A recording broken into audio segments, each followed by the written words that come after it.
최규성 농어촌공사 사장이 태양광 업체를 운영하는 것 아니냐는 의혹을 받고 있습니다. 아들과 보좌진이 태양광 업체를 운영하고 있습니다. 전주 시내 재활용 쓰레기 시설 인근 주민들이 지원 확대를 요구하며 반입 검사를 강화하고 나섰습니다. 쓰레기 대란 우려가 높아지고 있습니다. 전북도 의회가 도청 조직 개편안을 부결시키면서 양측이 여론전에 이어 상대를 강력 비판하는 등 갈등 양상을 보이고 있습니다. 여러분 안녕하십니까? 전주 MBC 뉴스데스크입니다. 최규성 농어촌공사 사장에게 각종 의혹이 연이어 터져나오고 있습니다. 친형인 최규호 전 교육감의 도피를 도운 정황에 이어 이번에는 태양광 업체를 소유하고 있는 것 아니냐는 의혹인데요. 농어촌공사가 7조 원대의 대규모 태양광 사업을 앞두고 있어 사장으로서 관련성 여부가 드러날 경우 법적, 도덕적 책임도 불거질 것으로 보입니다. 박연선 기자입니다. 최규성 한국농어촌공사 사장이 김제에서 삼선 국회의원을 지낼 때 선거 사무실로 사용해온 김제 시내 한 건물입니다. 외벽과 입구에는 율교에너지 남부지사란 간판이 붙어 있습니다. 사무실은 닫혀 있지만 전화를 걸어보니 최규성 의원 사무실이라는 음성이 나옵니다. 안녕하세요. 최규성 전 국회의원 사무실입니다. 전화 주셔서 감사합니다. 최규성 사장은 이 업체의 사장을 맡아오다 지난해 10월 농어촌공사 사장을 맡기 직전 사임했습니다. 주변에서는 최 사장이 최근까지도 김제와 서울 본사 사무실에 자주 드나들었다고 말합니다. 그럼 아직도 왕래를 하고요, 그쪽으로? 얼마 전까지는 왕래를 했어요. 최규성 의원이요, 직접? 예. 그래도 선생님이 보시면은 누군지는 알만한 정도의 사람이잖아요, 최규성 의원이. 당연히 알죠. 국회의원도 하시고. 이 회사의 등기부 등본입니다. 사내이사로 등재돼 있는 최모 씨는 최 사장의 아들이고 대표이사인 A 씨는 최 사장의 보좌진 출신입니다. 최 사장이 사실상 이 업체를 계속 소유 중인 게 아닌지 의혹이 드는 대목입니다. 사업의 목적은 태양력 발전업으로 돼 있는데 최 사장이 농어촌공사로 자리를 옮긴 지난해 10월에 태양광 발전을 추가한 점이 눈길을 끕니다. 최규성 사장이 재직 중인 농어촌공사는 최근 7조 5천억 원 규모의 태양광 사업을 추진하고 있습니다.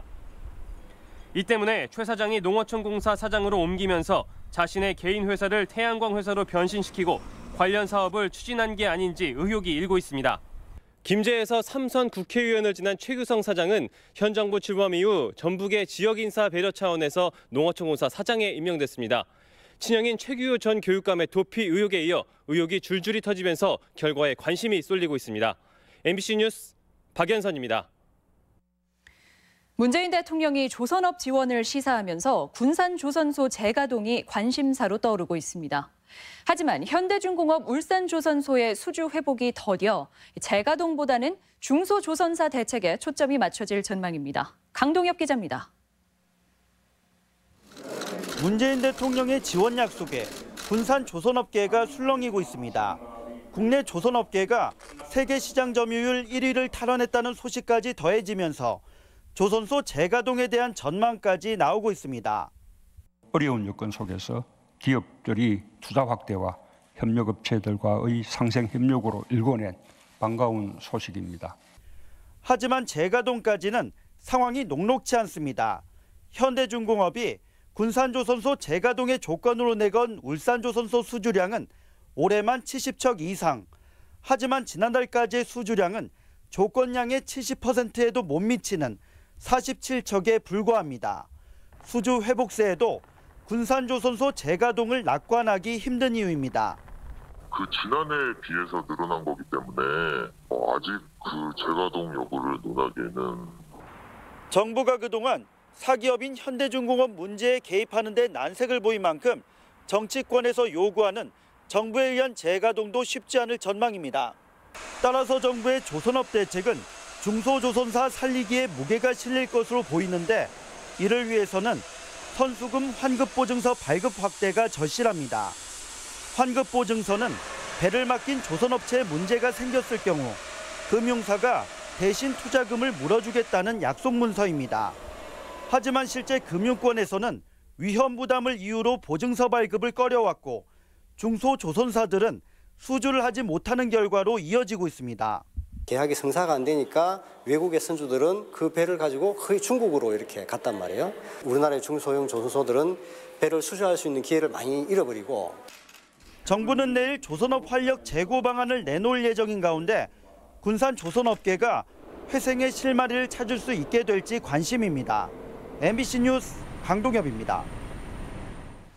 우려했던 전주 지역 쓰레기 대란이 현실로 다가오고 있습니다. 반입 수수료를 올려달라는 주민들이 쓰레기 처리를 고의로 지연시키고 있기 때문입니다. 박찬익 기자입니다. 전주 종합 리사이클링 타운. 플라스틱이나 종이 같은 재활용 쓰레기는 물론 음식물 쓰레기 차량들까지 줄지어 서 있습니다. 모두 쓰레기를 비울 차례를 기다리는 겁니다. 성상검사 이렇게 쭉 하면 얼마나 걸려요, 보통? 보통 4시간 잡으면 되죠. 한두 시간은 더 걸린다고 봐야 되나요? 그렇죠. 이유는 주민 감시원들이 쓰레기 속에서 반입이 금지된 쓰레기를 평소보다 꼼꼼히 분리하고 있기 때문입니다. 리사이클링 타운 주민협의체가 고의로 지연시키는 겁니다. 주민협의체는 전주시가 약속한 쓰레기 반입량을 훨씬 초과하고 있다며 수수료 인상을 요구하고 있습니다. 당초 약속은 음식물은 하루 300톤, 재활용은 60톤이었지만 500톤과 80톤으로 각각 늘었다는 겁니다.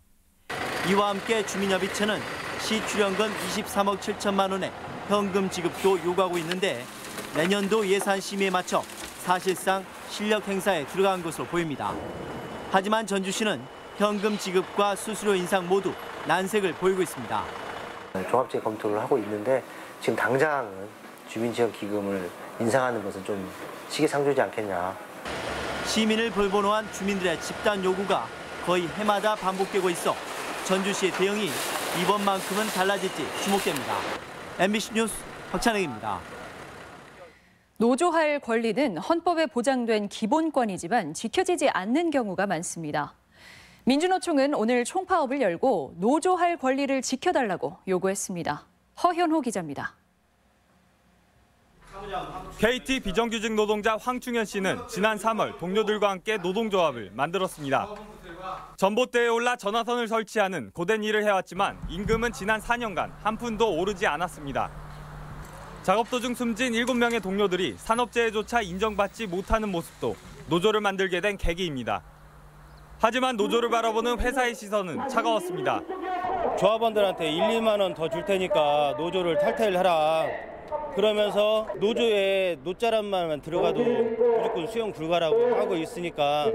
황 씨는 답답한 마음에 150여 명의 동료들과 함께 파업에 나섰고 노조의 권리를 보장받기 위한 목소리는 총파업으로 이어졌습니다. 지금 이곳 풍남문 광장에는 10도 안팎의 쌀쌀한 날씨에도 1000명이 넘는 노동자들이 모여 거리를 가득 채웠습니다. 민주노총은 노조할 권리를 보장받으려면 국제노동기구에서 권고한 핵심 협약이 국회에서 비준돼야 한다고 주장했습니다. 8가지 핵심 협약 중 국회 비준이 안 된 조항은 모두 4가지. 그중 87호와 98호는 노조할 권리를 보장하기 위한 내용입니다. 문재인 대통령도 ILO 핵심 협약을 비준하겠다라고 여러 차례 공약을 했었기 때문에 ILO 핵심 협약을 비준하고 노조할 권리가 제대로 보장될 수 있도록 법 개정에 민주노총은 오늘 총파업을 시작으로 다음 달 1일에 열리는 전국 민중대회까지 투쟁을 이어가겠다고 밝혔습니다. MBC 뉴스 허연호입니다. 전북 도청의 조직 개편안을 도의회가 부결시켰는데 후속 파장이 만만치 않습니다. 의회는 집행부가 부결의 이유는 외면한 채 여론전을 하고 있다고 비판하고 나서 양측의 갈등으로 이어질 가능성도 있습니다. 김한광 기자입니다. 도의회가 전라북도 조직 개편을 위한 조례안을 부결시켰습니다. 소방서 신설 등을 포함한 조직 개편안인데 관련 조례도 없이 소방 공무원부터 선발하는 등 집행부가 절차를 위반했다는 겁니다. 이대로라면 전라북도가 올해 채용한 430여 명의 소방관 임용이 지연될 가능성도 있습니다. 조직 개편안을 부결시킨 도의회에 비판이 나오는 대목입니다. 이에 대해 도의회는 중요한 쟁점은 외면한 채 집행부가 조직 개편안 부결 책임만 떠넘기고 있다며 그 배경과 의도를 의심합니다. 애초에 절차상의 문제도 하자도 있고 이제 이런 문제를 그러니까 426명의 소방 공무원을 가지고 마치 배수진을 치는 듯한 그런 느낌이 들어서 저희는 매우 불쾌합니다. 실제로 소방 공무원 임용은 이번 회기 안에도 수정 동의안 재의결 요구로 해결할 방법이 여전히 남아있고 임시회 같은 절차도 있습니다. 전라북도는 이제서야 주거복지나 대기질 같은 부족했던 조직 개편 내용을 보완해 필요한 절차를 서두르겠다는 계획입니다. 도정이 1월 1일부터 힘차게 좀 출발할 수 있도록 조속히 좀 의회와 잘 협력해서 처리하는 게 저희 기본 입장이고 소망입니다. 도의회는 의회를 거수기증으로 보는 집행부의 잘못된 관행의 결과이기도 하다며 앞으로 깐깐한 내년도 예산 심사 등을 예고해 파장은 이어질 전망입니다. MBC 뉴스 김한과입니다. 군산 OCI 군산공장에서 오늘 오전 10시 반쯤 폴리실로콘 제조 공장에서 유독물질인 사염화규소가 유출되는 사고가 발생했지만 다행히 인명피해는 없었습니다. 전라북도는 화학물질 누출 사고가 반복돼 온 OCI 군산공장에 대해 각종 준수사항 이행 여부를 조사하는 특별 점검을 실시하기로 했습니다. OCI 군산공장은 지난 2015년부터 5차례에 걸쳐 화학물질 누출 사고가 발생해 24명이 다치고 1억여 원의 재산 피해가 났습니다. 박준배 김제시장이 선거법상 허위사실 공표 혐의로 검찰에 송치됐습니다. 박 시장은 지방선거를 앞둔 지난 3월 선거사무소 외벽에 시장 후보였던 자신을 당시 문재인 의원이 지지하고 있다는 내용의 현수막을 내건 혐의입니다. 경찰은 대통령이 이 같은 언급을 한 것은 4년 전 지방선거 당시로 박 시장이 이를 따로 표시하지 않은 점은 유권자들을 속인 것으로 보고 있습니다. 도내 대학들도 내일부터 학생부 종합전형 등 본격적인 수시 전형에 들어갑니다. 전북대학교는 내일 학생부 종합전형을 시작하고 원광대도 내일은 종합전형, 모레는 종합지역인재 전형에 들어갑니다. 또 전주대가 모레부터 이틀간 종합 일반 전형을, 군산대도 24일부터 종합 전형을 시작합니다. 수시 모집 합격자 발표는 다음 달 14일, 정시 모집은 다음 달 29일을 전후해 실시됩니다. 오늘의 간추린 뉴스입니다. 국토정보공사는 오늘 혁신도시 본사에서 임직원 200여 명이 참석한 가운데 비전 2030 선포식을 가졌습니다. 공사는 앞으로 공간정보 제공과 드론 등을 활용한 국토정보 플랫폼 구축에 역량을 집중하기로 했습니다. 전라북도와 농협 전북본부는 모레부터 3일간 도청 광장에서 김장 배추와 양념 채소 특별 판매를 진행합니다.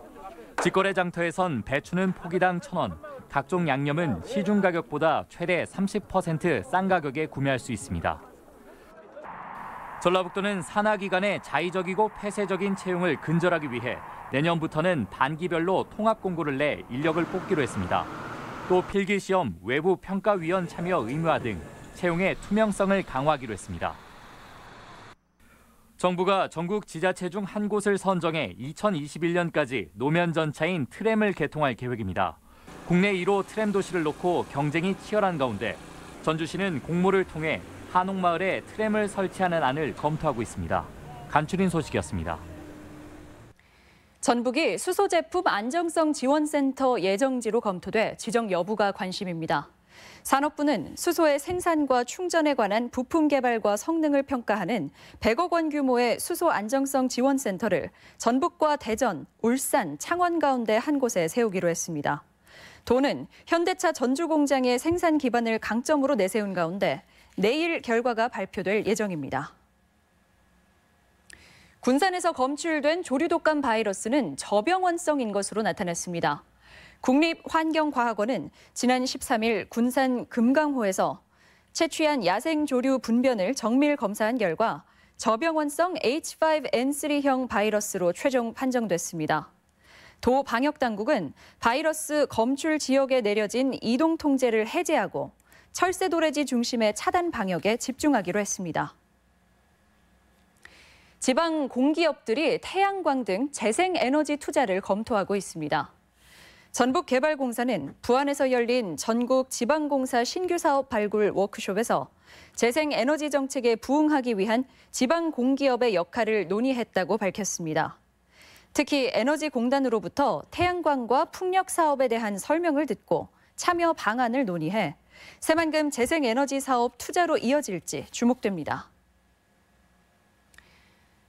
도내 어업 생산량이 줄고 어업 소득도 감소한 것으로 나타났습니다. 지금까지 전북권 뉴스였습니다.